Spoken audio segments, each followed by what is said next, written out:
Good morning, class. Good morning, class. Today we will read further this lesson.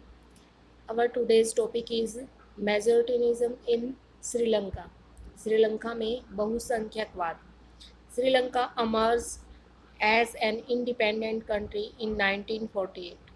सन 1948 में श्रीलंका एक स्वतंत्र राष्ट्र बन गया. The leaders of the Sinhala community sought to secure dominance over government by virtue of their majority. Sinhali समुदाय के नेताओं ने अपनी बहुसंख्या के बल पर शासन पर प्रभुत्व जमाना चाहा. As a result, the democratically elected government adopted a series of majoritarian measures to establish Sinhala supremacy. और इस वजह से जो लोकतांत्रिक रूप से निर्वाचित सरकार ने सिंहली समुदाय की प्रभुता कायम करने के लिए अपने बहुसंख्यक प्रस्ती के तहत कदम उठाए कि भाई वो बहुसंख्यक हैं और अपना दबदबा बनाना चाहते हैं, इसलिए उन्होंने कई ऐसे कदम उठाए. In 1956 an act was passed to recognise Sinhala as the only official language. और 1956 में एक ऐसा कानून बनाया गया जिसके तहत केवल सिंहला को ही एकमात्र राजभाषा घोषित किया गया. थस डिसरिगार्डिंग तमिल्स, और तमिल को दरकिनार कर दिया गया. The governments followed preferential policies that favored Sinhala applicants for university positions and government jobs. और जो विश्वविद्यालय और सरकारी नौकरियों में जो सिंहली लोग थे, जो सिंहली भाषा बोलते थे, उन्हीं को प्राथमिकता देने की नीति चलाई गई. A new constitution stipulated that the state shall protect and foster Buddhism. नए संविधान में एक ऐसा प्रावधान भी किया गया कि सरकार बौद्ध मत को संरक्षण और बढ़ावा देगी, जो बुद्धिज्म है उसको बढ़ावा देगी. All these government measures coming one after the other gradually increased the feeling of alienation among the Sri Lankan Tamils. और एक एक करके आइए इन सरकारी फैसलों ने एक एक करके जो सरकारी फैसले आए, इन्होंने श्रीलंका तमिलों की जो श्रीलंकाई तमिल थे उनकी नाराजगी और शासन को लेकर बेगाना पंसा और बढ़ा दिया कि हमें तो शासन में कुछ भी नहीं मिल रहा. उन्हें ऐसा लगने लगा. They felt that none of the major political parties led by the Buddhist Sinhala leaders was the sensitive to their language and culture. और उन्हें ऐसा फील होने लगा कि जो बौद्ध धर्म के लोग हैं, जो सिंहली हैं, उनका नेतृत्व करने वाली राजनीतिक पार्टियां उनकी भाषा और संस्कृति को लेकर असंवेदनशील हैं. They felt that the constitution and government policies denied them equal political rights, discriminated against them in the getting jobs and other opportunities, and ignored their interest. और उन्हें लगने लगा कि जो संविधान है, जो कॉन्स्टिट्यूशन है और जो सरकार ने पॉलिसीज बनाई है, उन्हें इसमें पॉलिटिकल राइट्स नहीं मिलेंगे, उनसे अलग कर दिया जाएगा. और डिस्क्रिमिनेशन है जॉब्स के प्रति भी, अब उनको ज़्यादा अपॉर्चुनिटी नहीं है, उनके साथ भेदभाव उनको किया जाएगा, उनकी अनदेखी की जाएगी, ऐसा उनको लगने लगा.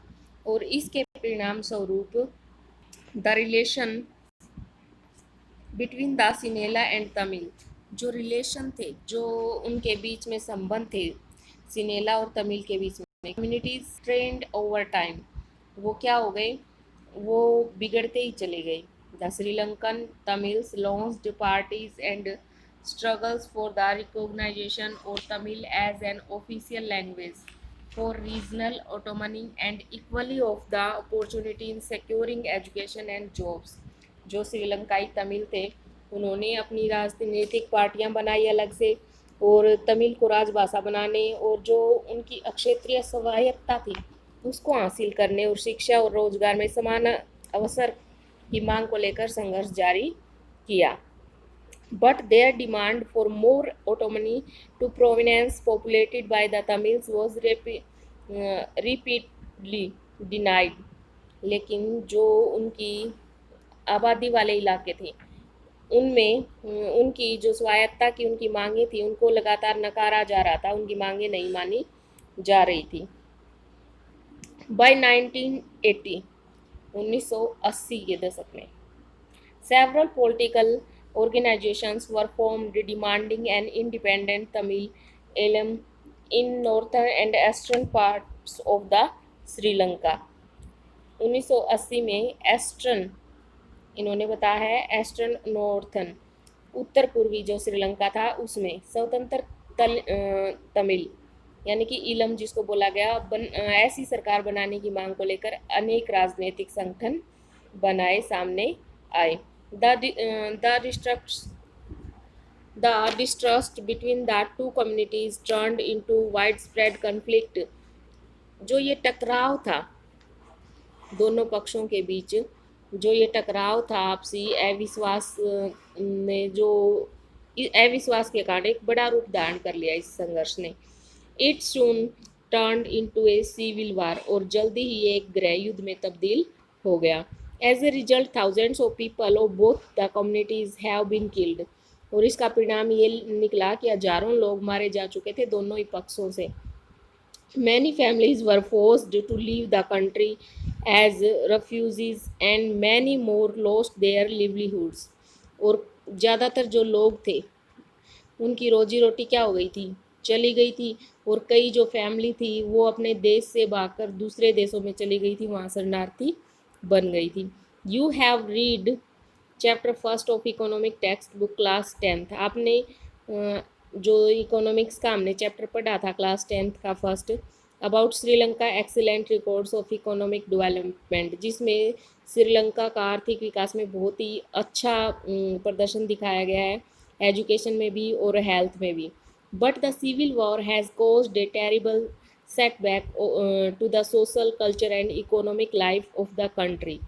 परंतु उस वहाँ के जो गृह युद्ध था उसने उस कंट्री के सामाजिक, सांस्कृतिक और आर्थिक जीवन में काफ़ी परेशानियाँ पैदा कर दी। इट एंडेड इन 2009, और इसका 2009 में जाकर के अंत हुआ। अकोमोडेशन इन बेल्जियम, बेल्जियम की जो समझदारी थी वो। The Belgian leaders took a different path, Belgium leaders ने एक अलग ही रास्ता अपनाया।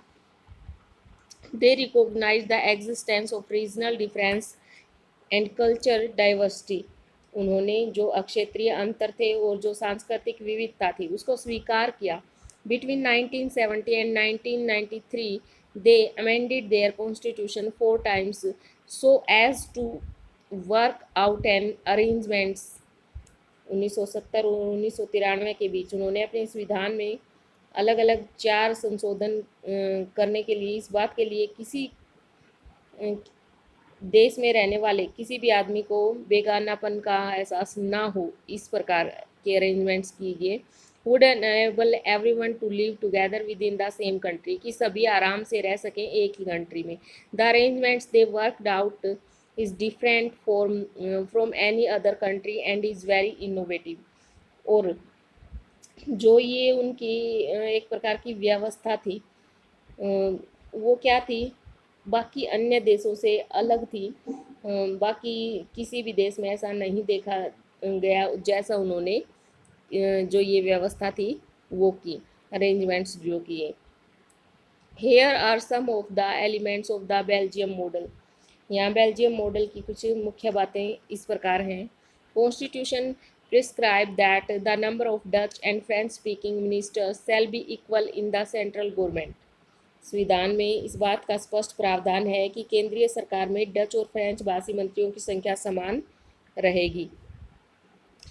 सम special laws require the support of majority of members from each linguistic group, और उन्होंने कहा कि कुछ विशेष कानून तभी बन सकते हैं जब दोनों भाषाई समूह सांसदों का बहुमत जो है एक साथ हो, सहमत हो, तभी कोई नए वो कह रहे हैं कि तभी कोई जो लैंग्विस्टिक ग्रुप हैं, जो जातीय समूह है एक प्रकार के, जो वो दोनों सहमत हों। Thus no single community can make decision unilaterally. वो कह रहे हैं कि कोई भी एक समुदाय एक तरफा फैसला नहीं ले सकता। Many powers of the central government have been given to state government of the two region of the country. और केंद्र सरकार की अनेक शक्तियां देश के दो इलाकों की क्षेत्रीय सरकारों को सौंप दी गई। The state government are not subordinate to the central government. और जो स्टेट गवर्नमेंट है वो सेंट्रल गवर्नमेंट के अधीन नहीं है। Brussels has a separate government in which both the communities have equal representation. Brussels में एक अलग सरकार है और इसमें दोनों समुदायों का समान प्रतिनिधित्व है। The French speaking people accept equal representation in Brussels because the Dutch speaking community has accept equal representation in the central government. जो फ्रेंच भाषी लोग हैं उन्होंने ब्रुसेल्स में समान प्रतिनिधित्व के इस प्रस्ताव को एक्सेप्ट किया, क्योंकि जो डच स्पीकिंग लोग हैं जो डच बोलते हैं वो जो सेंट्रल गवर्नमेंट है उसमें बराबरी का प्रतिनिधित्व स्वीकार करते हैं, इसलिए। नेक्स्ट है apart from the centre and the state government. जो स्टेट गवर्नमेंट है और जो सेंट्रल गवर्नमेंट है इसके अलावा there is the third kind of government. यहाँ एक तीसरे स्तर की सरकार भी है। This community government is elected by the people belonging to one language community. और ये सामुदायिक सरकार है। इस सरकार का जो इलेक्शन है, चुनाव है, वो एक ही भाषा बोलने वाले लोग करते हैं। Dutch, French and German speaking. Dutch, French और जर्मन बोलने वाले जो लोग हैं। No matter where they live, कोई बात नहीं है कि वो कहाँ रहते हैं, इससे कोई फ़र्क नहीं पड़ता। This government has the power regarding culture, education and language related issues. और इस सरकार को सांस्कृतिक, एजुकेशन, शिक्षा और भाषा जैसे जो मसले हैं उन पर फैसले लेने के अधिकार हैं। You might find the Belgian model very complicated. आपको बेल्जियम का मॉडल बहुत ही कॉम्प्लिकेटेड लग सकता है। It Indeed is very complicated, Indeed is very complicated even for people living in Belgium. और खुद बेल्जियम में रहने वालों के जो लोग हैं उनको भी ये बहुत ही अलग सा लगता है, कॉम्प्लिकेटेड लगता है। But these arrangements have worked well so far. परंतु जो ये व्यवस्था है वो बहुत ही सफल रही। They help to avoid civics strife between the two major communities and a possible division of the country on linguistic lines. और वो कह रहे हैं कि जो ये व्यवस्था है ये काफ़ी हेल्पफुल रही है, काफ़ी सफल रही है। जो ये कंट्री है इसमें जो गृह युद्ध है उनकी आशंकाएं ख़त्म हो गई हैं। वरना तो क्या है, बेल्जियम की जो भाषा के आधार पर दो टुकड़े में बट गया है तो बहुत ज़्यादा वहाँ गृह युद्ध की स्थिति थी। When many countries of Europe came together to form the European Union, और अनेक जो यूरोपीय देश हैं साथ मिलकर यूरोपीय संघ बनाने का फैसला किया। Brussels was chosen as its headquarters, और ब्रुसेल्स को अपना मुख्यालय चुना गया। सो स्टूडेंट्स आज हम इतना ही करेंगे। नेक्स्ट हम थोड़ा सा रह गया, ये कर ही लेते हैं। What do we learn from these two stories. वो कह रहे हैं कि जो ये दो स्टोरीज़ हैं बेल्जियम एंड श्रीलंका की, इससे हमें क्या शिक्षा मिलती है।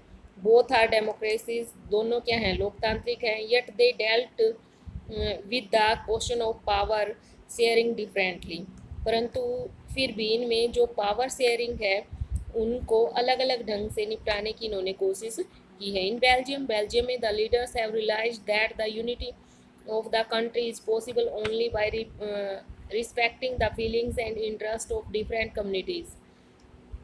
वो कह रहे हैं कि बेल्जियम के जो लीडर हैं उन्होंने ये सोचा, उन्हें ये लगा कि जो समुदाय और क्षेत्रों की भावनाएं हैं दूसरे समुदायों की, उनका आदर करने से ही देश की जो यूनिटी है वो बनी रह सकती है। such a realization resulted in mutually acceptable arrangements for sharing power, और इस प्रकार दोनों पक्ष सत्ता में साझेदारी करने में सहमत हुए। श्रीलंका शोस अस ए कंट्रास्टिंग एग्जाम्पल, और श्रीलंका में ठीक उसके क्या है, अपोजिट एक दृश्य दिखाया गया है। It shows us that if a majority community wants to force its dominance over others and refuses to share power, it can undermine the unity of the country.